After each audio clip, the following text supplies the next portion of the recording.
What's up, people? Welcome back to the channel. Welcome back to another video that looks like Market Watch, but it is not Market Watch. This right here is another investment review. I did a video I did another video going over some of my investments. I'm obviously gonna do another one that's gonna be going over my investments. I'm probably gonna do one more covering, I guess, some like spells and traps. I guess I kind of realized that I kind of did. The first one was more focused on like extra deck monsters. This one's going to be a little more monster focused. Like I said, I am in no way someone who's claiming to know everything. I'm not saying that all my choices make money. I'm also not telling people out there to invest in Yu-Gi-Oh. I'm just, putting this out there for anyone who might be interested or might care or might want to know. Also, I guess another thing to like that I want to say about a lot of my investments, not all of them, because I do invest in certain sealed product. Like for example, I do have a case of both the recent tins and magnificent mavens, just because I really like those sets, and each set had its own reason why I really wanted to have a case of it. But I do have a sealed case. Like there's very rarely do I go into sets, but something that I do kind of see value in investing in, and it isn't just for making money. It's also for if you want to be like a better player, is investing in the meta. Like like I'm not over here saying that you got to go buy like tier elements and then like when they're a little lower and then like oh they go tier zero. No, I'm talking more like this is a perfect example. I I didn't put this in my last video, but because it just like skipped my mind. But Akashic Magician, this was one of my calls from many years ago. Like probably when actually no when the super rare was first released, I just started slowly collecting these. Like I'd get them in trades. I would get them. I'd pull them out of bulk. Pretty much, I would just always get this card. I really liked this card, and I was able to just, like I said, throughout casually, just slowly collecting them, slowly investing. Like I said, I'm not over there, buying like oh, give me 50, give me 100 copies. No, this is just like, like oh, let me just have a couple so I could flip. I did end up with about four secret rares, and these secret rares I know I got them for very low. Like I probably got them for like a probably like less than $1, to be honest. Like I had them throw them in trades. Like someone like I said, someone had one in a binder. I'm like, hey, would you throw that in for the trade? And then I would just get it. Someone I'd be like, hey, do you have I was actually looking for supers. I'm probably gonna post some of my supers because I see that the market price at 92, but they're kind of low. I would just, like I said, I would just see these, and if someone would have a secret, I'd say, hey, would you throw that in? And yeah, like over the course of about, I want to say maybe 2-3 years, because like it's been a while since I've been looking for for these, so maybe like a good year and a half of looking for this, and actually they paid off a lot. I ended up posting them, and I posted 3 of them, so and that was like $30, literally just cards that I essentially, like, I wouldn't say for free, but just cards that I knew in the back of my mind, like, hey, this actually might have some use in the meta. These arrows are a little wonky, and at the time it was released, it wasn't the best card, but I knew that eventually something would come to break this card. And right now, I believe people are using it in the Dark World deck, so that way you could bounce back the muck Raker? Yeah. You can bounce back the Muckraker, then so that way you don't have to leave her on the field because she can't be used as a link material, and she can. So you can pretty much use it to bounce her back so you don't leave anything open, then you can use her to link Kanina link climb. But that is just that is just something that like I really like. It says like $1 right here, and actually wow, okay, bam, I am gonna start posting. This is great. So I was getting that these were way lower about the other day, but these are now like a solid dollar. They're now a solid dollar, and I literally got these for pennies, like pennies.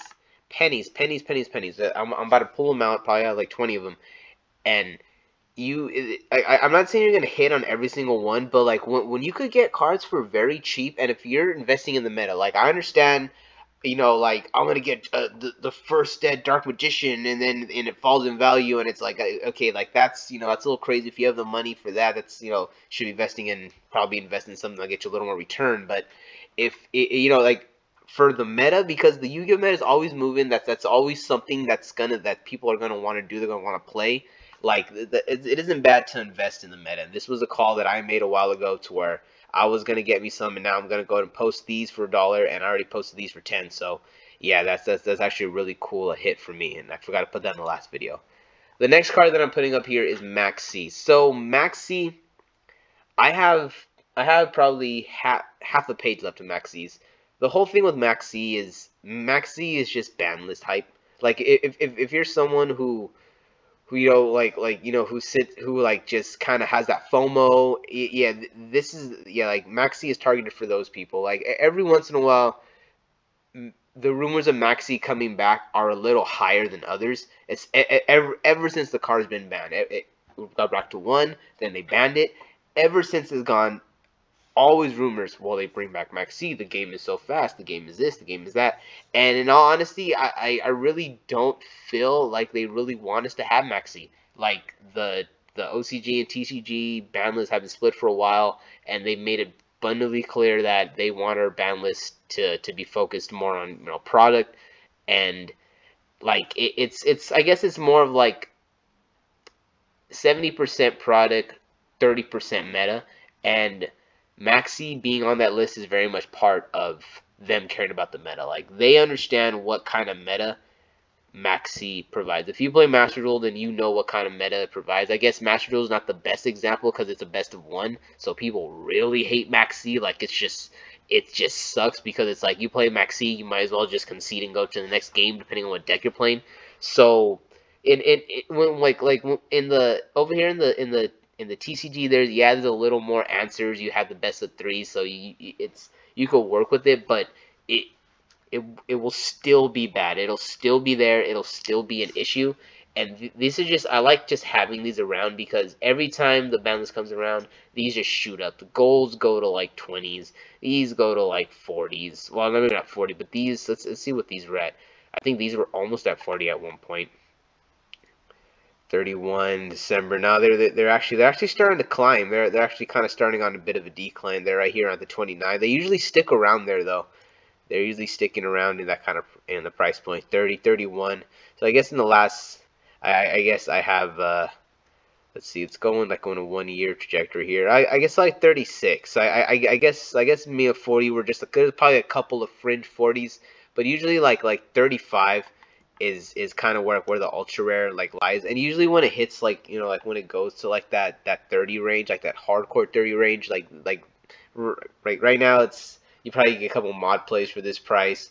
The secret rares, I think I have one secret rare. No, yes, I have one secret rare left. I have like one secret rare, heavily played, unlived, 38, 40 bucks. See, that's like a $40 card. So it's like these really spike hard during the ban list season, and especially when we know we're in the ban list. I guess like this this last past ban list kind of, I wouldn't say it was a surprise, but it did sneak up on us. Like Konami said in a couple months, so I even said in my video before the ban list came out that Konami could sit there and be like, oh, a couple months. Technically, it's been a couple of months, and they released a ban list. So, but usually after like 3 or 4 months, and everyone's like, okay, the ban list should be here in a bit. It should be coming, blah, blah, blah. We end up getting, what's going on here? Whoa, sir, what's... Well, you're killing my vibe here, yo. You're killing the vibe. Killing the vibe, man. Alright, that sucks. That thing came in and just killed the vibe. Sorry about that, guys. Alright, so we're just gonna move on to the next one. That just totally killed what I was trying to say. But yeah, Maxi is just there for the hype.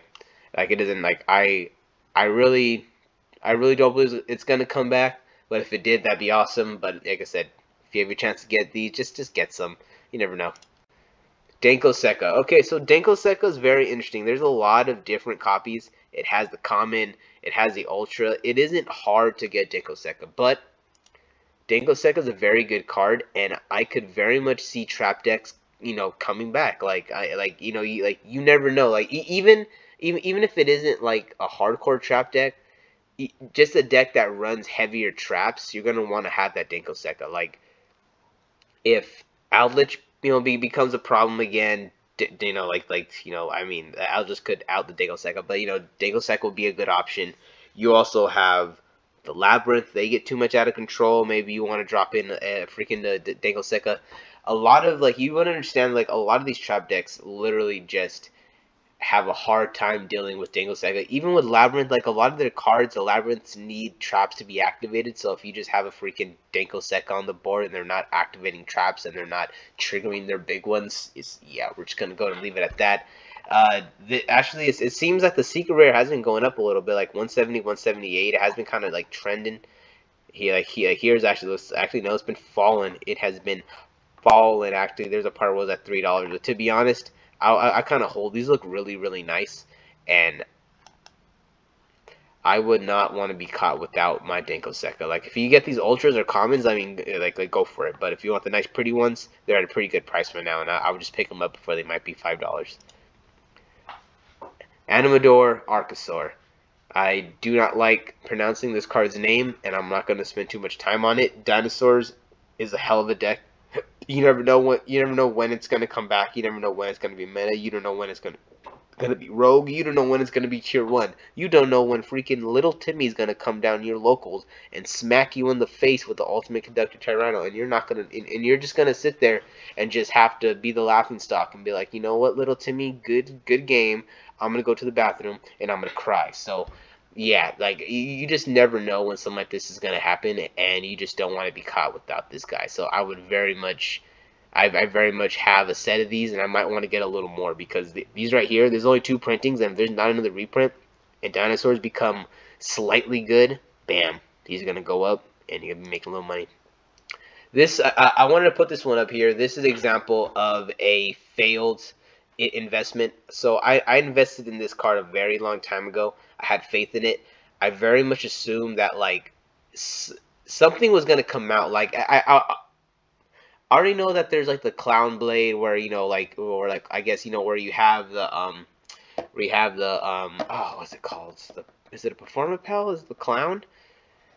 The trick. No, man, I already forgot, but it's a freaking clown that's balancing on a ball, and then his effect is when he, is in the grave, you can pay 1,000 to bring him back, and it's a little combo with, you'd basically have him in the graveyard and then bring him back. If you don't know what Clan Blade is, then yeah, it was something that was very big in the OCG, but it didn't really take off too much over here.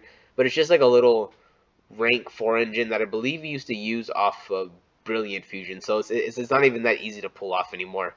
Yeah, that thing again. Anyway, it's not even that easy to pull off, but I very much got about a page and a half of these just because I thought that this had a lot of potential and I wanted to see where I was gonna go. And yeah, just randomly out of nowhere, they ended up just putting it in the comment in the OTS, and I was just like, oh, thanks. Like, I mean, it's not the worst. Like, I'm glad there's access to it, and it was in like a pack like this, so it isn't like there's like a whole bunch of copies out there. So if this card does become useful, the super will be the only hollow printing, and it'd still be worth a little money. But it did really hurt to see them print it common, because for a while this was just the only printing, and I was just sitting there waiting for it to shoot up for some random reason, and it never did. But now it has its common, so it's not going to go as high as I wanted it to. But like I said, you can't always win them. Like, it isn't just for sure. But that's also why you don't sit there and invest in like $100 cards. Maybe you invest in stuff like this that you can literally buy for like 5, 10, 15 cents at one point. So yeah, if you see these in someone's binder and someone just has it there and they're willing to trade it for nothing, just get it. Screw it. Just have stuff like this. Investing in the meta is not the worst idea. Spectre Border. Here's another card that I really like. I'm more concentrated on these ultra rares. They're very cheap. They're going all over the place, but they haven't cracked $1 yet.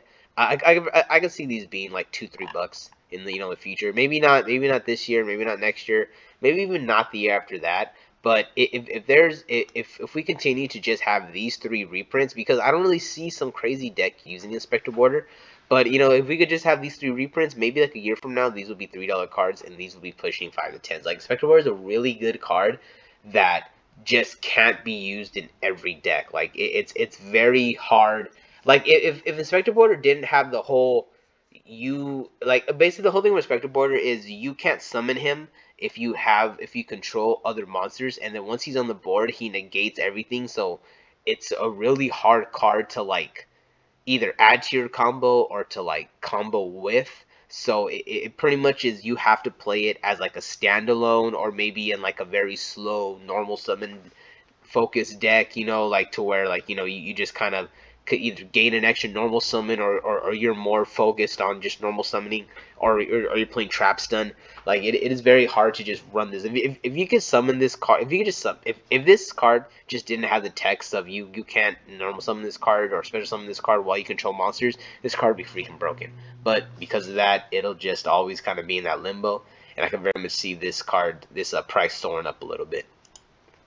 But Dolce Modulin, here is a card that here is a perfect example of investing in the meta.